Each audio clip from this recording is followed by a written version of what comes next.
بسم الله الرحمن الرحيم نحمده ونصلي ونسلم على رسوله الكريم أما بعد فأعوذ بالله من الشيطان الرجيم بسم الله الرحمن الرحيم يا أيها الذين آمنوا كتب عليكم الصيام كما كتب على الذين من قبلكم لعلكم تتقون. وقال النبي صلى الله عليه وسلم قال الله عز وجل كل عمل ابن آدم له إلا الصوم فإن لي وأنا أجزي به والصيام جنة فإذا كان يوم صوم أحدكم فلا يرفث ولا يسخب فإن سابه أحد أو قال له فليقل إني صائم إني صائم والذي نفس محمد بيده لخلوف فم الصائم أطيب عند الله من ريح المسك للصائم فرحتان يفرحهما إذا أفطر فرح بفطره وإذا لقي ربه فرح بصومه. رواه البخاری واللفظ له ومسلم. اللہ تعالی ہمیں مبارک مہینہ، مبارک ساعات، مبارک گھڑیاں نصیب فرمائے. آئے روز تقریباً روز مجھے اطلاع مل رہی ہے کہ آج اس کا انتقال ہوا، آج اس کا انتقال ہوا. بس اللہ تعالی حفاظت فرمائے. ہماری مسجد میں روزانہ پابندی کے ساتھ ایک اس طرح کر کے انتقال کی خبریں باقاعدگی سے آ رہی ہیں. تو کسی کے اختیار میں نہیں ہے جینا. ٹھیک ہے. الموت حق والحیات باطل. جو ہم جی رہے ہیں یہ باطل ہے، یہ سب ایسے ہی ہے، سب دھوکہ ہے، وقتی چیزیں. بچے کو موت ہے، بوڑھے کو موت ہے، ہر کسی کو موت ہے. کوئی پتہ نہیں کسی لمحے کا، کوئی نہیں جانتا. انسان اپنا زور لگاتا ہے مگر اللہ کے ہاں انتظام اور ہی کچھ ہوتا ہے، معاملات اور ہی چل رہے ہوتے ہیں. اللہ اکبر کبیر. تو اللہ تعالی ہم سب کو یہ ماہ مبارک نصیب فرمائے. اللہ تعالی ہم سب کو یہ مبارک گھڑیاں نصیب فرمائے. اپنی موت سے کبھی غافل نہ رہیں. نبی علیہ الصلوۃ والسلام نے فرمایا کہ اللہ تعالیٰ فرماتے ہیں، کچھ باتیں ہیں آج پڑھ کے سناؤں گا تاکہ روزے کی فضیلت ہمارے سامنے آ سکے کہ کتنی بڑی چیز ہے، کتنی بڑی دولت ہے جو اللہ تعالیٰ عطا فرماتے ہیں. کل عمل ابن آدم لہ الا الصوم. فرمایا آدمی کا ہر عمل اسی کا ہے، الا الصوم سوائے روزے کے، کہ فإنہ لی، روزہ میرا ہے، روزہ میرا ہے. وَأَنَا أَجْزِي بِهِ، اور میں ہی اس کا اجر دیتا ہوں.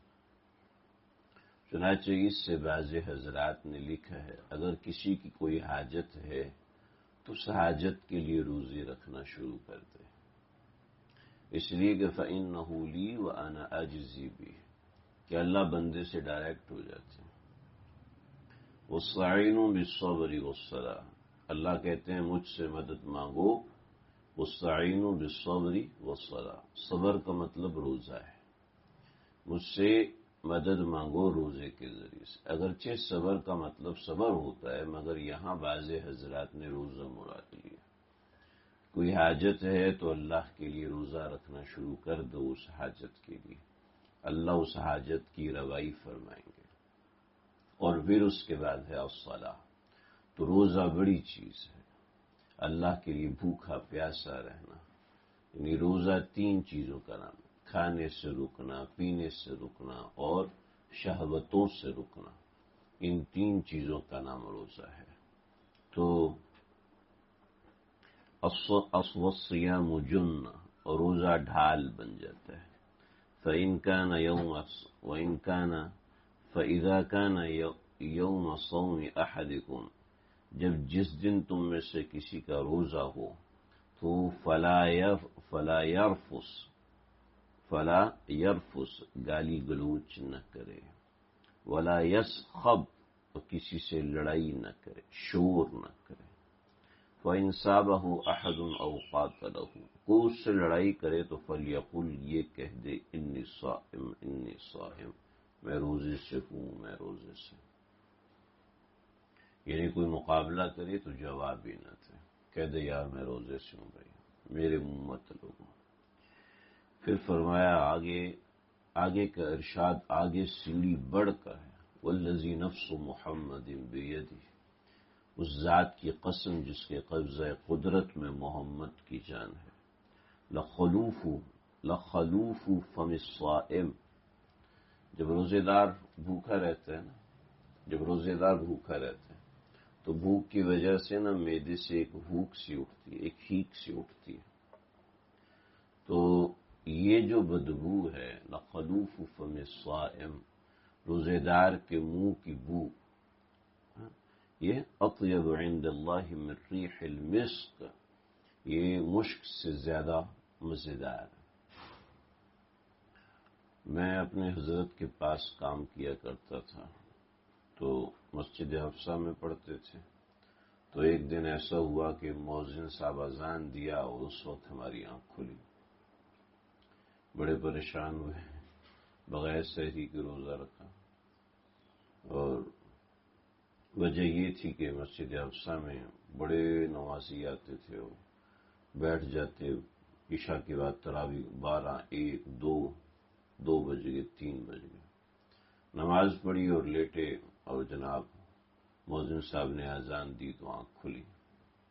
ایک دن ایسا ہوا، اور پھر مزے کی بات کہ اگلے دن بھی ایسا ہوا، 2 دن بغیر سحری کے روزہ رکھا۔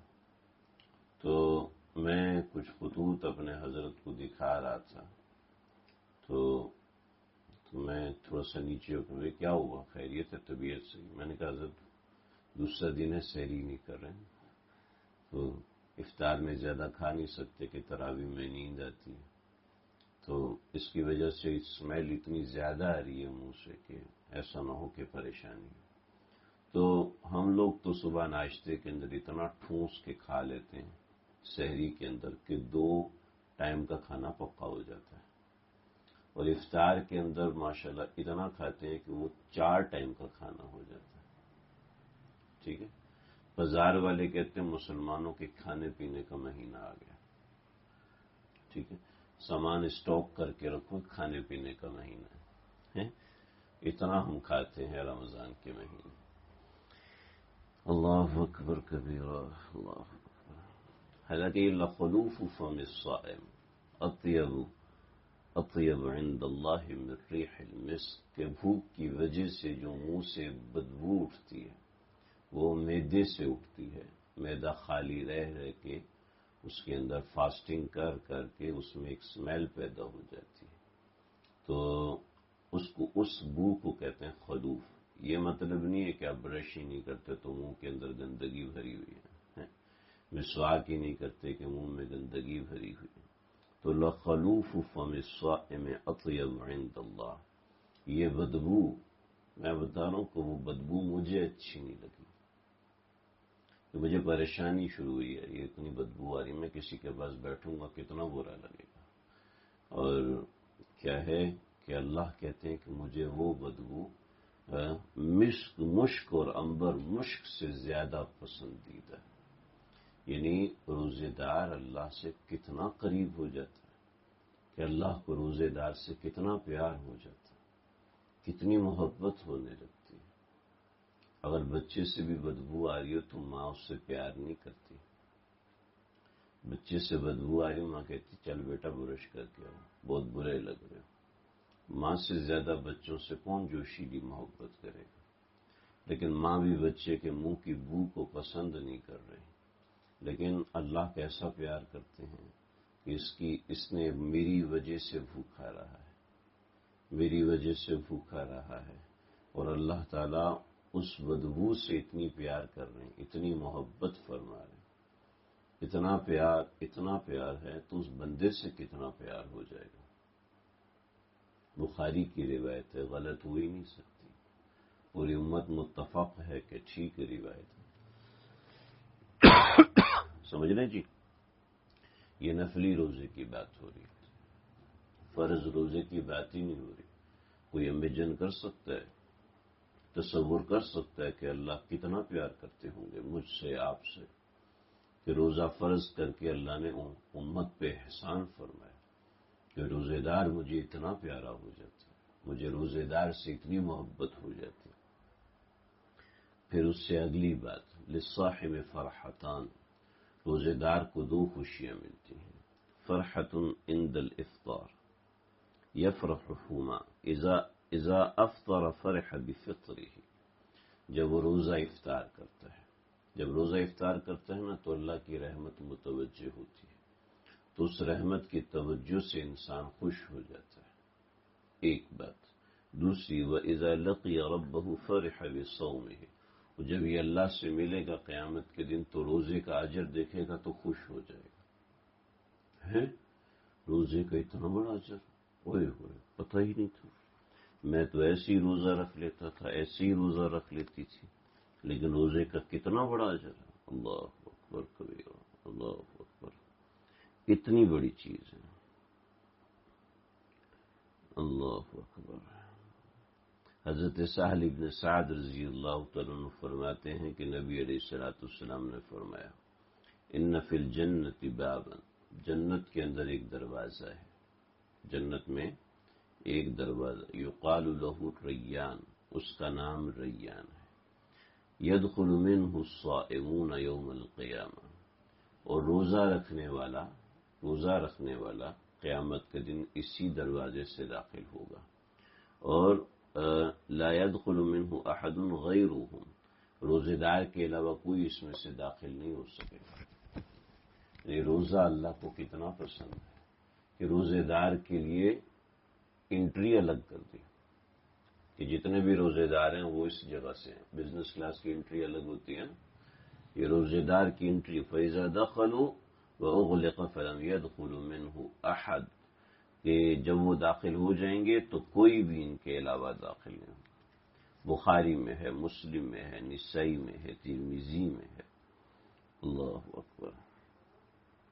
طبرانی کی روایت ہے، حضرت ابو ہریرہ سے مروی، فَمَا اُغْزُوا تَغْنَمُوا، جہاد کیا کرو غنیمت حاصل کرو گے، وَصُومُوا تَصِحُّوا، اور روزہ رکھا کرو صحت مند ہو جاؤ، روزہ رکھا کرو صحت مند ہو جاؤ۔ غصے کے مریض روزہ رکھنے سے ٹھیک ہو جاتے ہیں، دل کے مریض روزہ رکھنے سے ٹھیک ہو جاتے ہیں، کینسر کے مریض روزہ رکھنے سے ٹھیک ہو، جن کا حافظہ کمزور ہوتا ہے وہ ٹھیک ہو جاتے ہیں۔ پوچھ لو ذرا حفاظ سے، جتنے بھی حفاظ ہیں، پورا سال ان کو ایسا لگتا ہے قرآن یاد ہی نہیں، اور رمضان میں فر سناتے ہیں، رمضان کی برکتیں ہیں۔ میرے ایک دوست ہیں مولوی برہان، ایک دفعہ میرے پاس آئے، کہنے لگا یار مشورہ کرنا، میں نے کہا ہاں بولو، تو کہنے لگے بھائی اس دفعہ اتنی مصروفیت ہے، اتنے مسئلے ہیں، گھر میں یہ مسائل ہیں، ابو یہ کہہ رہے ہیں، وہ کہہ رہے ہیں، تو میرا ارادہ ہے تراویح نہ سنو بلکہ اس دفعہ والدین کی خدمت کرو۔ میں نے کہا یہ بہانے بند کرو، ادھر ادھر کے بہانے لگائے ہوئے بند کرو اور قرآن سنو، اگر تم نے نہیں سنایا تو ہمیشہ کے لیے گئے، ایک بار کی ہمت ہے، جب کر لو گے تو تمہیں یقین آ جائے گا کہ ہاں میں کر سکتا ہوں، اگر نہیں کیا تو سمجھ لو گئے کام سے۔ چنانچہ اس نے کہا فیصل بھائی کیا کر رہے ہو، مجھے حضرت نے کہا جو تم کو اب چھٹی دے دو یار۔ میں نے کہا میں سیدھا کرتا ہوں، اس میں قرآن نہ سنا تو دیکھنا خیر نہیں تمہاری۔ اور ماشاءاللہ آج بھی دعائیں دیتے ہیں کہ فیصل بھائی الحمدللہ میں نے اور میرے ایک دوست نے کمٹمنٹ کیا تھا ہم نہیں سنائیں گے قرآن، پھر آخری راتوں میں ہم سنا لیں گے، تو آخری راتوں میں تو مصروفیت اور زیادہ ہو گئی، اس نے تو سنایا نہیں، لیکن میں آپ سے مشورہ کر چکا تھا، میں نے سنا دیا، وہ آج تک ایسے ہی پھر رہا تراویح سے بھاگتا ہے کہ بھی میں نے نہیں سنانا، اور الحمدللہ میں ہر سال تراویح سنا رہا ہوں۔ ابھی تو ماشاءاللہ مسجد مل گئی بڑی سوسائٹی میں، امام بن گیا اور باقاعدہ سنا رہے ہیں، لیکن اس وقت ظاہر بات ہے مشکل تھا، تو انسان ابتدا کر لیتا ہے تو پھر اس مہینے کی برکتیں بھی دیکھتا ہے۔ اللہ اکبر کبیرہ،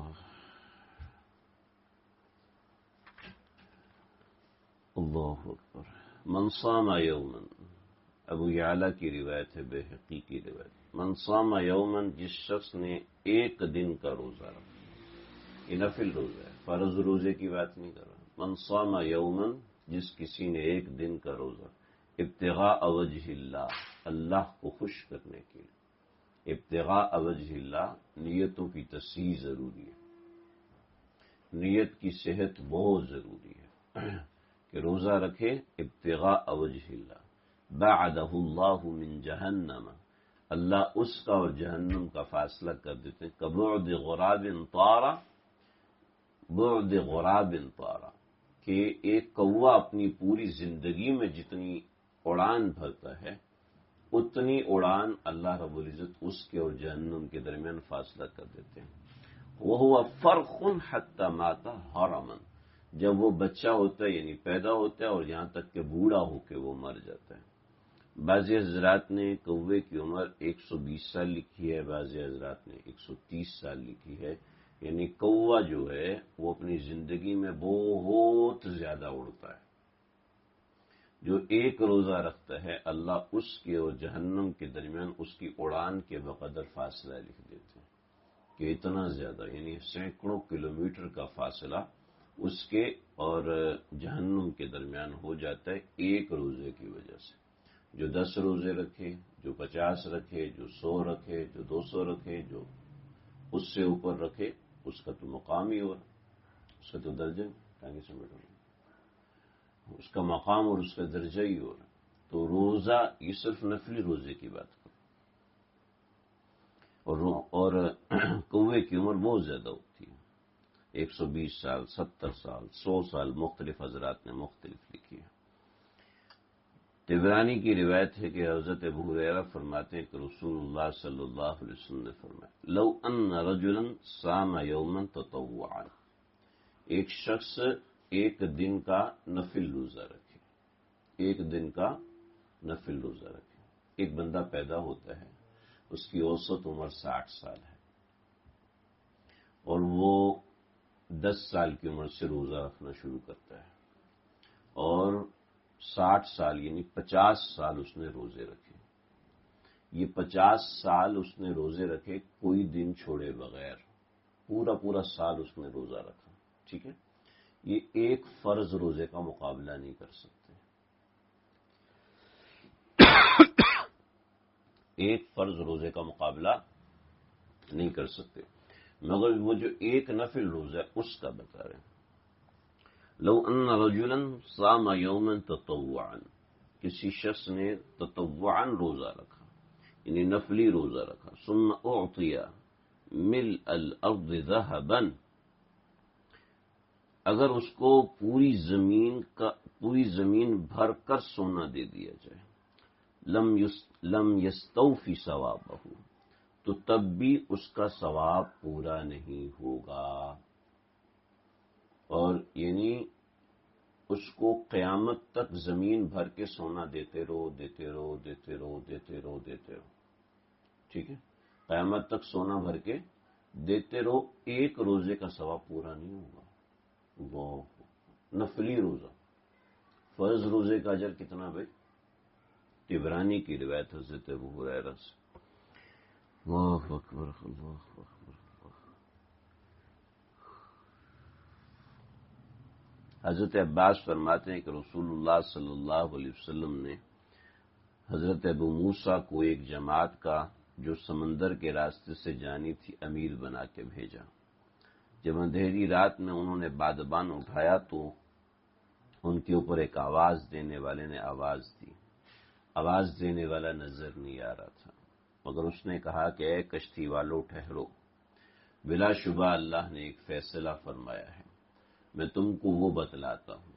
حضرت ابو موسیٰ اشعری نے فرمایا کہ اگر بتانا چاہو تو بتاؤ، تو اس نے کہا کہ اللہ تبارک و تعالی نے فیصلہ فرمایا ہے، جو اپنے آپ کو اللہ کے لیے گرمی کے دن پیاسا رکھے گا یعنی روزہ رکھے گا، اللہ تعالیٰ اس کو پیاس والے قیامت کے دن سیراب کرے گا۔ مسند بزار کی روایت ہے۔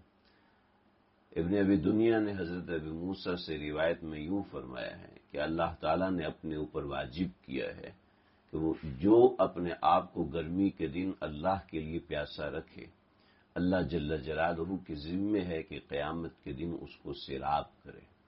چنانچہ حضرت ابو موسیٰ گرمی کے دن کو، جس میں گرمی کی شدت کی وجہ سے قریب ہوتا کہ جسم کی کھال اتر جائے گی، روزے کے لیے طے فرماتے اور اس میں روزہ رکھا کرتے تھے۔ اللہ اکبر کبیرہ۔ روزہ دیکھو جی کتنی بڑی چیز ہے، کتنی بڑی چیز ہے کہ انسان اس میں بھوکا پیاسا رہتا ہے اللہ کی خاطر، اور اس کے ذریعے سے اللہ کا تقرب ملتا ہے کہ انسان کو مرغوب ہے کھانا پینا۔ انسان کھائے پیے نہیں تو زندگی تو ویران ہوتی ہے نا، مزیدار زندگی نہیں لگتی۔ تو اللہ تعالیٰ کے لیے بھوکا پیاسا رہے۔ دیکھو جی پوری دنیا میں ڈائٹیشن پلاننگ بہت زیادہ چلتی ہے، بہت زیادہ چلتی ہے۔ یہ فلم اسٹار ہیں اور ریسلنگ ماسٹرز ہیں اور اسی کے علاوہ فٹ بالر ہیں، کرکٹرز ہیں، ان کی ڈائٹ طے ہوتی ہے، وہ اس کے علاوہ کھا ہی نہیں سکتے۔ ان کو سختی سے منع ہوتا ہے تم نے جی پروٹین شیک اتنا پینا ہے اور پینٹ شیک اتنا پینا ہے، فلاں یہ ہے اور ایسے ہے ایسے، اس سے زیادہ کھا نہیں سکتے، اس سے زیادہ یہ نہیں کر سکتے۔ ان کو ایک بریانی کھانے کے لیے 2 مہینے پہلے درخواست دینی پڑتی ہے، وہ ورنہ ڈائٹیشن ناراض ہو کے چلا جاتا، کہتا ہے میں نہیں تیرے ساتھ کرتا، چاہے کوئی کتنا بڑا مشہور آدمی ہے۔ تو لوگ اپنے آپ کو فٹ رکھنے کے لیے اتنا زیادہ مشقت اٹھاتے ہیں، اتنی زیادہ تکلیف اٹھاتے ہیں اپنے آپ کو فٹ کرنے، اس پہ کوئی اجر نہیں، کوئی بھی اجر نہیں ہے اس کے اوپر۔ اور یہاں اللہ رب العزت نے روزے کو صحت کے ساتھ باندھا ہوا ہے کہ روزہ رکھے گا تو اس سے بے شمار جسمانی فوائد حاصل ہوں گے، اور جسمانی فوائد تو اپنی جگہ، روحانی فوائد بھی اس کی جگہ کثرت سے حاصل ہوں گے۔ کہ روحانی فوائد یہ ہے کہ انسان کا جوڑ اللہ تعالیٰ سے بنے۔ تو روزے کے فضائل بہت زیادہ ہیں، ہم ان فضیلتوں کو حاصل کریں گے۔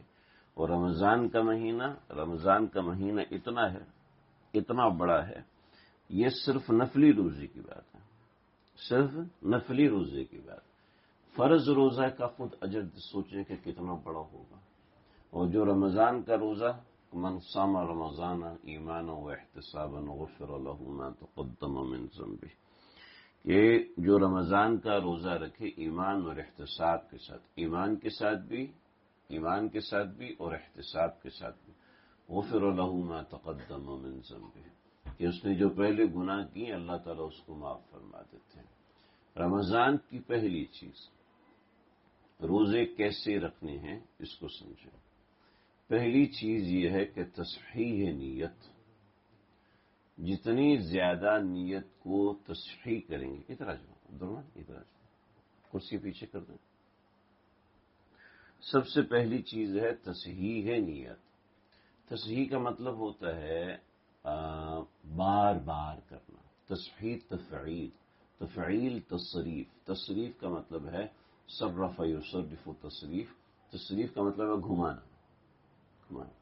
تو تصحیح کا مطلب ہے نیت کو بار بار گھمائے، یعنی روزہ رکھے تو بار بار یہ نیت کرے، اللہ میں آپ کے لیے بھوکا ہوں، اللہ میں آپ کے لیے پیاسا ہوں، اللہ میں نے آپ کے لیے روزہ رکھوں، بار بار اللہ کو جتلائے، بار بار اللہ کے سامنے ذکر، اللہ جی آپ کے لیے روزہ رکھا، اللہ جی آپ کے لیے میں پیاسا ہوں، اللہ جی آپ کے لیے میں بھوکا ہوں، اللہ جی آپ کے لیے میں کھڑا ہو رہا ہوں، اللہ جی آپ کے لیے میں بیٹھا ہوں، اللہ جی چاہتا ہے پانی پیوں مگر آپ کے لیے، اللہ آپ کے لیے، اللہ آپ، بار بار نیت کریں۔ ہمارے اور اہل کفر میں فرق صرف نیت کے، وہ نیت سے کافر ہے، ہم نیت سے مسلمان۔ انما الاعمال بالنیات وانما لامرئ ما نوى، کہ اعمال کا دار و مدار نیتوں پر ہے، اور انسان کو وہی ملتا ہے جس کی وہ نیت کرتا ہے، ارادہ کرتا ہے۔ بار بار اپنے دل کے اندر ارادہ بنائے کہ میں نے اللہ سے وعدہ کیا ہے کہ میں صبح سے شام تک آپ کے لیے بھوکا رہوں گا۔ ہم ہر وقت کھاتے رہتے ہیں کیا؟ سوائے ان لوگوں کے جو پان چھلیاں بہت زیادہ کھاتے ہیں، سگریٹ بہت زیادہ پیتے ہیں، ان کی بات نہیں کر رہا۔ اس کے علاوہ تو ظاہری بات ہے ہم لوگ ہر وقت تو نہیں کھاتے پیتے رہتے، لیکن روزے میں بغیر کھائے پیے ثواب مل رہا ہے۔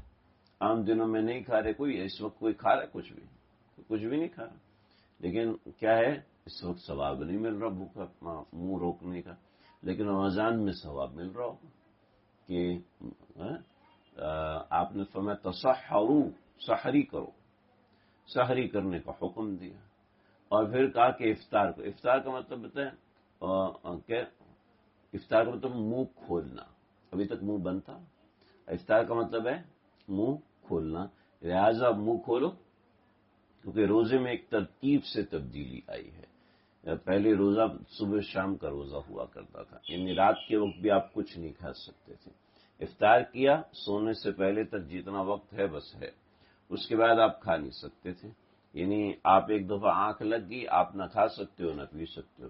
ایک صحابی اتنے لاغر ہوئے کہ گر گئے، تو اللہ رب العزت نے حکم نازل کیا کہ ہاں کلو واشربو، ہاں کھاؤ پیو، یہاں تک کہ حتی یتبین لکم الخیط الابیض من الخیط الاسود من الفجر، حتی ایسے ہی پڑھو ذرا۔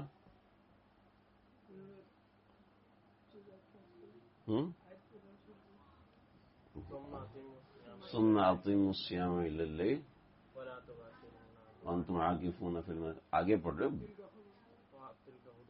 اس سے پہلے پڑھو بھائی، شہر رمضان الذی، وہ تو صفحے کے شروع میں ہے نا، یہ والی آیت احل لکم، اب یار وہ نہیں ہے، احل لکم لیلۃ الصیام الرفث الی نسائکم ہن لباس لکم وانتم لباس لہن، ٹھیک ہے، وہ کہا ہے بھائی حتی یتبین لکم الخیط الابیض من الخیط الاسود من الفجر ثم اطیموا الصیام الی اللیل، پھر روزے کو رات تک، چلو ٹھیک ہے جی، آپ لوگ بھی میری طرح کچے آدمی ہو۔ تو کیا ہے روزے میں تدریجاً تبدیلی آئی، ٹھیک ہے، تو سب سے پہلا کام یہ ہے کہ تصحیح نیت ہو، ٹھیک ہے جی، تصحیح نیت ہو۔ دوسرا سحر اور افطار ضرور کریں، اور افطار میں اتنا ٹھوس کے نہ کھائیں کہ زیادہ مسئلہ ہو، اور سحری کے اندر بھی اتنا نہ کھائیں کہ بڑا چلنا پھرنا مسئلہ ہو جائے، اور تراویح کی نماز لازم کر لیں مسجد کے اندر پڑھنے کو۔ تراویح مسجد کے اندر، یہ جو گھروں میں تراویح پڑھا رہے ہوتے ہیں ٹھیک ہے، کسی کی مجبوری ہے تو ٹھیک ہے، کوئی مسئلہ نہیں، کسی کا بچہ پڑھ رہا ہے گھر کے اندر تو ٹھیک ہے، وہ اپنے بچے کے ساتھ چلو سن رہے، وہ کوئی مسئلہ نہیں، لیکن تراویح کی اصل مسجد ہے، اور عورتوں کے لیے تراویح کی جماعت نہیں ہے، عورتوں کے لیے فرض کی جماعت نہیں ہے یا سنت کی جماعت، تراویح تو علی الاطلاق سنت موقدہ ہے، علی الاطلاق۔ نبی علیہ الصلوۃ والسلام کے صحابہ کرام نے باقاعدہ 20 رکعت تراویح پڑھی، تابعین اعظم نے 20 رکعت تراویح، ابھی کورونا 2017-18 سے پہلے حرم میں 20 رکعت تراویح ہوا کرتی تھی، یہ تو کورونا کے بعد شروع کیا 10 رکعت تراویح۔ فقہاء نے یہ تو لکھا ہے کہ اگر کسی کو پریشانی ہے، تنگی ہے، بیٹھ کے تراویح پڑھ لے، مگر یہ نہیں لکھا کہ 12 پڑھ لے یا 16 پڑھ لے یا 8 پڑھ لے یا 4 پڑھ لے، یہ نہیں لکھا، کیونکہ تراویح نفل نہیں ہے، تراویح تو سنت موقدہ ہے، اور بالاجماع سنت موقدہ ہے، یعنی امت کا 1400 سال سے زیادہ اس بات پہ اجماع رہا ہے کہ تراویح جو ہے وہ 20 رکعت سنت موقدہ ہے۔ ہاں کسی کو مسئلہ ہے وہ بیٹھ کے پڑھ لے، بیٹھ کے تراویح ہو جاتی ہے۔ تو میں نے ایک مرتبہ ایک صاحب میرے پاس آئے، کہ حضرت کیا کروں، میری بیگم جو ہے وہ بیٹھ کے تراویح پڑھتی ہے، تو بھائی صاحب بیٹھے ہوئے تھے، کہتے ہیں شکر کرو پڑھتی ہے، شکر کرو پڑھتی ہے بھائی۔ اور یہ جو ہمارے ہاں ٹرینڈ چلا ہے کہ شادی ہاروں میں خواتین جمع ہوتی ہیں تراویح پڑھنے کے لیے، یہ علی الاطلاق درست نہیں، ہم اس کو حرام اور ناجائز نہیں کہتے، لیکن ایسی چیزوں سے بچنا چاہیے۔ رات 1 بجے 2 بجے جی ہم قرآن سنتے ہیں، قرآن سننے سے میرے سامنے بہت سے لوگ ہیں جو ایسی جگہوں پہ جاتے ہیں اور وہ جناب تراویح پڑھتے ہیں آپ یقین کریں مجھے کوئی ایک بھی نظر نہیں آیا کہ جس میں ایسی کوئی تبدیلی آئی. 2-4 دن ٹشن پشن ہوتا ہے، اس کے بعد پھر وہ ایک شوق ہے، ایک ایکٹیویٹی ہے کہ اس ایکٹیویٹی کے ساتھ ہم چلیں گے. ہاں کوئی اصل یہی ہے، کسی جگہ مجبوری ہے، جیسے سرکاری مساجد وہاں خواتین جمع ہوتی ہیں، وہاں امام صاحب پڑھا رہا ہے، اس کی مجبوری ہے، مگر خواتین کی تو کوئی مجبوری نہیں ہے نا کہ وہ وہاں پر جائیں وہ تراویح پڑھیں. تو خواتین کا گھروں سے باہر نکل کر تراویح کے لیے اکٹھا ہونا یہ قطعاً پسندیدہ نہیں ہے، اور اس پہ علماء حنفیہ کا اجماع ہے. امام شافعی کہتے ہیں بوڑھی عورتیں جا سکتی، امام احمد کہتے ہیں بوڑھی عورتیں جا سکتی، امام ابو حنیفہ بھی کہتے تھے بوڑھی عورتیں جا سکتی ہیں، مگر امام ابو یوسف اور امام محمد کے فتوے پہ حنفیہ کا عمل ہے کہ نہیں بوڑھی عورتیں بھی نہ جائیں. وجہ اس لیے کہ بوڑھی عورتیں ظاہر باتیں جائیں گی تو ان کے ساتھ 1-2 جوان عورت بھی جائے گی، اور عورت گھر سے بغیر میک اپ کے نکلے، بغیر کپڑے بدلی کیے نکلے، بغیر زیب و زینت کے نکلے، ایسا نہیں ہوتا. ایسا کیونکہ اللہ نے عورت کا مزاج بنایا ہے، اور عورت کے مزاج کو زیب و زینت لگتی ہے. ٹھیک ہے، مرد منہ بھی دھو لے تو کہتے بہت زیادہ ہو گیا، اب 3 دن کے لیے کافی ہے. 3 دن کے لیے کافی ہے، ایک دفعہ منہ دھویا میں نے. تو مرد جو ہے وہ کچھ ٹچی قسم کے بچے ہوتے ہیں، تو جیسے 17 سال 18 سال 14 سال 15 سال. حضرت تھانوی نے لکھا ہے، کسی نے کہا کہ حضرت میرا بیٹا شیشے کے سامنے کھڑا ہوتا ہے اور پف بنا رہا ہوتا ہے، فرمایا مبارک ہو آپ کو بچہ جوان ہو گیا. کہ جب اس کی عادات تبدیل ہو رہی ہیں، شیشے کے سامنے کھڑا ہو رہا ہے، اپنے آپ کو ذرا خوبصورت کہہ رہے میں ایسے اچھا لگتا ہوں، ایسے اچھا لگتا ہوں، یوں کروں مسکراؤں تو اچھا لگوں یا سیریس اچھا لگتا ہوں، تو سمجھ لو وہ بلوغت کی طرف جا رہا ہے، اس کے مزاج میں شوق اور چنچل پن آ رہا ہے. تو مطلب بلوغت کی مائیں پریشان ہوں، ہمارا بچہ یہ کیا کر رہا ہے، کون سی حرکتیں کر رہا ہے، یہ چھلانگیں لگا رہے ہیں. بھائی ماشاء اللہ، اس کا مطلب ہے وہ بڑا ہو رہا ہے. تو اس عمر میں ہوتا ہے، ورنہ تو عام ہے. لیکن خواتین کے مزاج کے اندر اللہ نے بناؤ سنگھار رکھا ہے. مردوں کو تو یہ ہے جب جنت میں جاؤ گے تو پھر حلوا اصاور من فضة کہ آپ کو زیورات پہنائے جائیں گے، مگر عورتوں سے کہا کہ گھر میں زیور پہن کے رہو. تمہارا شوہر ہے تو آنکھ میں کاجل لگا کے، سرما لگا کے رکھو، اپنے آپ پہ خوشبو لگا کے رکھو. کہ عورت کو تو حکم ہے زیب و زینت کا کہ وہ زیب و زینت کر کے رہے، صاف ستھری رہے، بن ٹھن کے رہے. عورت کے لیے تو یہ ہے، جب اب یہ اس کی فطرت ہے. اگر کسی کے دانت کانوں پہ نکل آئیں تو یہ کیا ہے، علاج کروائے گا نا. لیکن اگر داڑھوں پہ نکل رہے ہیں تو کوئی علاج کرواتا ہے؟ فطرت یہ ہے کہ دانت داڑھوں پہ نکلتے ہیں. سچ عورت اپنی فطرت کے خلاف ہو ہی نہیں سکتی. وہ بغیر ٹچن ہوئے، بغیر فیشن کے، بغیر صاف ستھرے ہوئے گھر سے باہر نہیں جا سکتی. اس کے مزاج کے اندر اللہ نے ایک چیز رکھی، اور یہ طاقت ہے، اس کی کمزوری نہیں ہے. اگر مرد جو ہے وہ لگا ہوا گھڑی میرے ساس کی ہونے چاہیے، کپڑے ایسے ہونے چاہیے، سلوٹ پڑ رہی ہے، اس کو تبدیل کرو. ہماری کلاس میں تھے مولانا عثمان، وہ اتنا خیال کرتے تھے کہ تم کو یار یہ مجھے OCD ہے، میں کیا کروں، میں پریشان ہو جاتا ہوں، یہ میرے ساتھ کچھ بھی ہو، میں یہ ایک شکل مجھ سے برداشت نہیں ہوتی. سبق حدیث پڑھتے کیا ہوا یار، یہ کپڑے اس نے تھوڑے کھلے بنائے، اتنے ٹائٹ بنائے، اس نے تھوڑے کھلے بنائے ہیں مجھے. وہ درزی کو بیٹھا ہوا کرے، چلو اللہ کرے تیری شادی نہ ہو، اللہ کرے تجھے ایسی بیوی ملے جو تجھے تنگ کرے جیسے تو نے مجھے تنگ. بھائی اللہ کے بندے کیا کر رہے، چیچا بدنی کے تھے بیچارے اور بہت نازک تھے. تو مردوں میں کوئی 1000 میں ایک ایسا ہوتا ہے، 2 ایسے ہوں گے. مرزا مظہر جانے جانا رحمۃ اللہ علیہ ایسے ہی تھے کہ ایک مرتبہ نیند نہیں آ رہی. اب کسی میں پوچھنے کی ہمت نہیں ہے کیوں نیند نہیں آ رہی. تو اب بڑا تلاش کیے کہ کیوں حضرت کو نہیں، بستر بھی صحیح، سب کچھ ٹھیک، یہ سب کچھ ٹھیک. تو بعد میں چیک کیا، جو رضائی تھی اس کی جو سلائی تھی نا تھوڑی سی ٹیڑھی لگ گئی تھی. رضائی کی سلائی تھوڑی سی ٹیڑھی تھی. تو اب اس کو دیکھ الجھن، یہ کیوں ٹیڑھی ہے، یہ ٹیڑھی نہیں ہونی چاہیے. اب وہ کسی کو بتا نہیں سکتے کہ شکوہ ہوگا. تو ایسے ہمارے ایک دوست تھے، ہم پڑھتے تھے، تو کوئی اگر یوں پینٹ کی جیب میں ہاتھ ڈال لے تو اٹھ کے بھاگ کے جاتے تھے، اس کو جیب سے ہاتھ نکالو، یہ کیا طریقہ ہے. وہ تو کون ہے بھائی؟ میں جو بھی ہوں یہ نہیں ہونا چاہیے. جب میں ہوں اگر کسی نے پینٹ کی جیب میں ہاتھ ڈالا اس کی خیر نہیں. تو جیسے اس کا رنگ بدل کو دائیں بائیں دیکھو یار کہیں ایسا پھر یہ مجھے او سی ڈی سی ہے کہ یہ مجھے ڈس آرڈر کوئی کر میں پاگل ہو جاتا ہوں، مجھے سمجھ میں نہیں. تو ایسے خواتین کو جب تک وہ صاف ستھری ہو کے باہر نہ نکلے ان کے مزاج کا حصہ نہیں. چنانچہ اسی وجہ سے خواتین کو منع کیا. حضرت عمر نے منع کیا خواتین مسجد میں نہ آئیں. حضرت حفصہ کہنے لگی حضرت جب اللہ کے نبی نے ہمیں منع نہیں کیا تو عمر آپ کون ہوتے ہیں ہمیں؟ اگرچہ آپ میرے والد ہیں، میں اللہ کے نبی کی بات مانوں گی، میں جاؤں گی مسجد.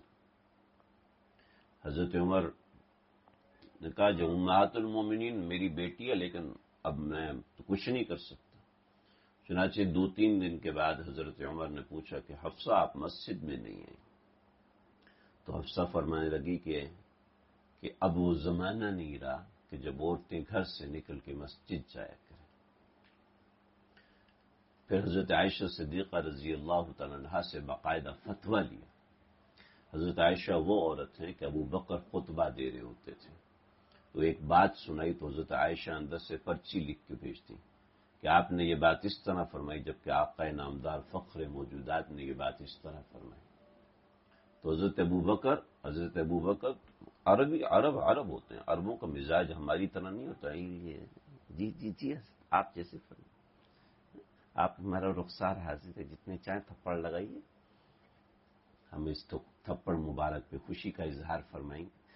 تو وہ تو ایسے تھے. اب حضرت عائشہ صدیقہ بیٹھی ہیں، میرا ہار گم ہو گیا. تو حضرت ابوبکر آئے ہیں کمرے میں تو اللہ کے نبی کے پاس تکیہ نہیں تھا تو حضرت عائشہ نے یوں ٹانگ رکھی تو اللہ کے نبی یہاں ران مبارک پہ سر رکھ کے سو گئے. تو حضرت ابوبکر ہے نا کمر پہ نا انگلیاں ماری. یہ کیا طریقہ ہے؟ تمہیں شرم نہیں آتی؟ اب ان کو پتہ یہ ہل نہیں سکتی تو 1 2 3 4 5 6 مسلسل حضرت عائشہ کہہ رہی کیا کر رہے ہیں؟ تو حضرت عائشہ کی پٹائی کر رہے ہیں حضرت ابوبکر. اور یہ کیا طریقہ ہے؟ تمہاری وجہ سے اللہ کے نبی کو تکلیف، تمہاری وجہ سے پورے لشکر کو تکلیف، کیا ضرورت تھی ہار پہن کے آنے کی تم؟ اب یہ بھی تو دیکھیں حضرت عائشہ جیسی سادہ ترین عورت جن کے بارے میں قرآن نازل ہوا ان الذین یرمون المحصنات الغافلات، یعنی ایسی غافل، لیکن کیا ہے وہ اپنا ہار 2-3 مرتبہ حضرت عائشہ کا ہار گما. اس کے لیے قضاء حاجت کے لیے گئی تو قضاء حاجت میں تو انسان ہلکا پھلکا ہوتا ہے، تو ہار اٹھا کے رکھا وہیں بھول کے آ گئی. زمین سے کھیلتی رہی، کھیلتے کھیلتے اس کو بھول کے واپس آ گئی. اب ظاہری بات ہے وہ اندھیرے میں گئی تھی، اب وہ تلاش کرنے کون جائے وہ جگہ تو حضرت عائشہ کو پتا، وہ بتا رہی وہاں ہوگا وہاں ہوگا وہاں ہوگا وہاں ہوگا، سب بھاگ رہے ہیں دوڑ رہے ہیں، مل نہیں رہا، پانی مل نہیں رہا. فتیمم صعیدا طیبا، پھر آیات نازل ہیں. تو اب یہ حضرت ابوبکر کا مزاج ہے. اور دوسری طرف جب حضرت عائشہ اندر سے لکھ کے بھیجتی کہ اللہ کے نبی نے یہ بات فرمائی تو یہ نہیں فرماتے میری بیٹی نے یہ کہا، یہ فرماتے کہ امہات المومنین میں سیدنا عائشہ صدیقہ رضی اللہ تعالیٰ عنہا نے یہ بات فرمائی ہے. یہ بات فرمائی ہے جبکہ مجھے یہ بات ایسے معلوم ہے جہاں اپنی غلطی ہوتی اس کا اقرار فرماتے اور جہاں سمجھتے کہ میری بات بھی درست ہے، عائشہ کی بات بھی درست ہے، تو اس بات کا بھی ذکر فرما دیتے جو حضرت عائشہ نے بھیجی. یعنی اتنا مضبوط معیار اور اتنی مضبوط چیز. تو حضرت عمر نے حضرت عائشہ سے جب فتویٰ لیا تو فرمایا کہ آج اگر اللہ کے نبی گھر میں موجود ہوتے، آج اللہ کے نبی موجود ہوتے تو خواتین کو مسجد میں جا کے نماز پڑھنے کو منع کرتے. دوسری طرف روایات بخاری کی ہیں، آپ نے فرمایا عورتوں کو عیدگاہ میں لازمی لے کر آؤ. یا رسول اللہ کچھ عورتیں ناپاک ہوتی ہیں وہ بھی ہیں، فرمایا ہاں تاکہ وہ تکبیرات میں شریک ہو جائیں، تاکہ وہ دعا میں شریک ہو جائیں. ابتدائی اسلام میں یہ ضروری تھا کہ عورتوں کی تربیت بھی براہ راست نبی علیہ الصلوۃ والسلام سے ہو. اس وجہ سے مسجد کی مشروعیت عورتوں کے واسطے بھی تھی. لیکن بعد میں حضرت ابوبکر صدیق، ہاں حضرت عمر فاروق سے ہم زیادہ سمجھ سکتے ہیں اللہ کے نبی کو. ہمیں حضرت عمر سے زیادہ ہم سمجھ سکتے ہیں اللہ کے نبی کو، حضرت عمر سے زیادہ ہم دین کو سمجھ سکتے ہیں. اور یہ بات سمجھیے ایسی ہی نہیں. مدینے کے اندر آپ علیہ الصلوۃ والسلام نے 7 مفتی تیار کیے تھے جن کو فقہائے سبع کہتے ہیں. پھر ان 7 مفتیوں نے ہر جگہ 7 مفتی تیار کیے جن کو فقہائے سبع کہتے ہیں. آثار التشریح جلد نمبر 1 دیکھ لیجئے. ساری تفسیر حضرت نے ڈاکٹر خالد محمود صاحب مانچسٹر والے حضرت نے ساری تفصیل لکھی ہے کہ فقہائے سبع، پھر ان کے باقاعدہ نام ہے، پھر مکے کے 7 فقہا، مدینے کے 7 فقہا، کوفہ کے 7 فقہا، بغداد کے 7 فقہا، اور پھر ان سب فقہا کا ایک فتاوی جات مرتب ہوتے تھے. صحابہ کرام کے فتاوی جات مرتب ہوتے تھے اور ان کی ترتیب لگتی تھی. دین کوئی ایویں ہم تک تھوڑی پہنچے. یہ جو آج ہم بخاری شریف پرنٹڈ پڑھتے ہیں، امام بخاری نے ایسے تھوڑی لکھی تھی. جو قرآن ہم پرنٹڈ ہی چھوٹا سا پڑھتے ہیں، اس طریقے سے تھوڑی قرآن مجید تھا موجود. قرآن مجید تو کہیں کسی ہرنی کی چھال کے اوپر، اس کی کھال کے اوپر، اس کھال کی چھال کے اوپر، ایک تو کھال کے اوپر، ایک کھال کی چھال کے اوپر ہوتا تھا. یعنی کھال کا نرم حصہ کاٹ کے پھر اس میں سے جو سخت حصہ ہے اس کے اوپر قرآن مجید لکھا جاتا، اور کچھ پتوں کے اوپر، کچھ کھال کے ٹکڑوں کے اوپر. اس طریقے سے قرآن مجید جمع تھا اور پھر اس کو تبدیل کیا، کیونکہ ورق اس زمانے میں نہیں ہوتا تھا. ورق اس زمانے میں ایسے ہے، آپ سمجھیں، یہ ورق تو بہت اچھا ہے، بہت بہترین ورق ہے. اس زمانے میں ورق ایسے ہوتا تھا کہ اگر اس کے اوپر ایک نقطہ لگاؤ نا تو اس کے اندر 5-6 کنارے بن جایا کرتے تھے. جیسے آپ کسی یہ جو پیکنگ کا گتا ہوتا ہے نا، اس کے اوپر آپ ایک سیاہی کا نقطہ لگائیں تو وہ نقطے کے 5-6 کونے بن جاتے ہیں. تو اس طرح لکھنا کاغذ پر آسان نہیں ہوتا تھا. کاغذ پر لکھنا کوئی تقریباً ناممکن سا ہوتا تھا. لوگ چھال کا استعمال کرتے تھے یا کھال کا استعمال کرتے تھے، اس کے اوپر لکھا کرتے تھے. تو اس لیے خواتین کی تراویح گھروں کے اندر، ہاں گھر کے اندر اگر بیٹا جماعت کرا رہا ہے ٹھیک ہے، ماں اس کے ساتھ شریک ہو جائے، لیکن بیٹے کے ساتھ کوئی سامع نامحرم ہے تو درمیان میں پردہ ہونا چاہیے. گھر کے اندر ہی ہو رہی ہے تو ٹھیک ہے، گنجائش ہے. لیکن عورت کو جماعت کرا کے تراویح پڑھائے، یہ بالکل بھی صحیح نہیں ہے. اسی طریقے سے عورت مسجدوں میں جمع ہو، یہ صحیح نہیں ہے. ہاں مردوں کو ہے کہ وہ مسجد میں جمع ہو. خواتین کے لیے گھر کے اندر اپنی مسجد بنائیں، اپنی جائے نماز بچھائیں اور اسی کے اندر تراویح پڑھیں اور اسی کے اندر جائے نماز ہو، اسی کے اندر اعتکاف کرنا ہے. یہ کچھ چیزیں ہیں رمضان کے حوالے سے. پہلی چیز ہے نیت کی تصحیح. نیت کی تصحیح ہو، بار بار ہو. اس کے بعد اعمال میں دوام. 2-3 دن جوش سے اعمال کیے اس کے بعد چھوڑ دیے، ایسا نہیں ہونا چاہیے. جب آپ اعمال کریں گے تو ان اعمال کی وجہ سے کچھ اثرات مرتب ہوتے ہیں، انسان بور ہوتا ہے، پریشان ہوتا ہے. پہلے سے طے کریں کہ مجھے اتنا قرآن مجید مکمل کرنا ہے. ہمارے ہاں ایک ریت ہے بڑی خطرناک قسم کی. رمضان آتی جناب نیکی کا جوش چڑھا ہے تو اب بیانات پہ بیانات، کبھی ادھر بیان سن رہے، کبھی ادھر بیان سن رہے. نہ تنہائی کی کوئی عبادت ہے، نہ تنہائیوں میں اللہ سے رونا ہے، نہ گڑ گڑانا ہے، نہ جاگنا ہے، نہ راتوں کو اٹھنا ہے، نہ تہجد کے لیے اللہ کے حضور کھڑے ہونا ہے، نہ قرآن لے کے اس کو ختم کرنا. یہ رت اور یہ روایت ہماری صحیح نہیں ہے. 5-5 6-6 گھنٹے کی تقریر سن لی، اس کے بعد کیا عبادت کرے گا، کیا معاملہ کرے گا. اللہ تعالیٰ مجھے آپ کو ہم سب کو سمجھنے کی، عمل کرنے کی توفیق عطا فرمائے. وآخر دعوانا الحمدللہ رب العالمین. بسم اللہ الرحمن الرحیم. الحمدللہ رب العالمین والصلاة والسلام علی سید الانبیاء والمرسلین نبینا محمد وآلہ وصحبہ اجمعین. اللہ جو کہا سنا، کہنے والا سننے والے، ہم سب محتاج ہیں. ہم سب کی بگڑی بنائیے، اپنے پیار کے قابل بنائیے. اپنا تعلق مع اللہ ہم سب کو نصیب فرمائیے. اللہ جی ہمارے حق میں رمضان مبارک کو لکھ دیجیے. اللہ رمضان کی مبارک ساعتیں اللہ ہم سب کو نصیب فرمائیے.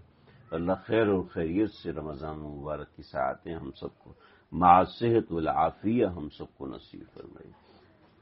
اللہ یہ آپ کے نام کے لیے جمع ہو رہے ہیں، اللہ ہم سب کی جمع ہونے کو قبول فرمائیے. جن لوگوں نے دعاؤں کا کہا، اللہ ان سب کی حاجات کو اپنے فضل سے، اپنے کرم سے، اے اللہ اپنے فضل و احسان سے اللہ ان سب حاجات کو پورا فرمائیے اور ہم سب کی حاجات کو سن لیجیے. اللهم ربنا تقبل منا انك انت السميع العليم وتب علينا انك انت التواب الرحيم. وصلى الله تعالى على خير خلقه محمد وآله وصحبه اجمعين. ہمارے نعمان بھائی کے بیٹے حسن ایڈمٹ ہیں، دعا کی اللہ تعالیٰ صحت عطا فرمائے. ہیں پتہ نہیں بتا رہے تھے، بیمار ہیں، اللہ تعالیٰ صحت عطا فرمایا. اور جتنے لوگوں نے دعاؤں کا کہا، ہمارے خالد بھائی، ڈاکٹر خالد صاحب، خالد محسن بھائی، ہمارے آصف بھائی کو نرینہ صالح اولاد کی دولت سے نوازی. اللہ جو لوگ پریشان ہیں، خاص طور پر وہ لوگ جو کہ دین میں ممید اور مددگار اور معاون ہیں. اللہ ان سب کے لیے خیر کا معاملہ، کرم کا معاملہ فرمائے. وصلی اللہ تعالی علی خیر خلقہ محمد وآلہ وصحبہ اجمعین. یہ اگلے ہفتے جو ہماری ترتیب ہے، اگلے ہفتے کو انشاءاللہ تراویح تو پکی ہے. ہو سکتا ہے جمعے کو تراویح ہو جائے، لیکن جمعے کو تراویح نہ ہوئی تو ہفتے کو پکی ہے. تو اس کے حساب سے اتوار کو پہلا روزہ ہوگا. تو انشاءاللہ ہمارا جو درس ہے وہ اتوار کے دن ظہر کے بعد ہوا کرے گا. اتوار کے دن 2 بجے سے لے کے 3 بجے تک ہمارا درس ہوگا. کوشش کر لیں ظہر کی نماز یہاں پہ پڑھ لیں. یہاں 1:15 بجے نماز ہوتی ہے، ہمارا تقریباً 2 بجے درس شروع ہو جائے گا.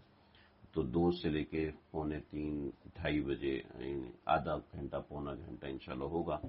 اور ایک بات بڑی اہم ہے کہ رمضان میں اپنے آپ کو کسی ایک مجلس سے لازمی جوڑیں، لیکن اعتدال کے ساتھ. ایسا نہیں کہ 24 گھنٹے بیان ہی بیان سن رہے ہیں، مگر کسی مجلس کے ساتھ آپ جوڑیں گے تو ایک ماحول گھر میں بنے گا، ایک ماحول آپ کے اندر آئے گا، ایک ترغیب کا معاملہ آئے گا. جی جائیں گے، گھنٹہ لگے گا، اتنی دیر بہتر ہے قرآن پڑھ لیں.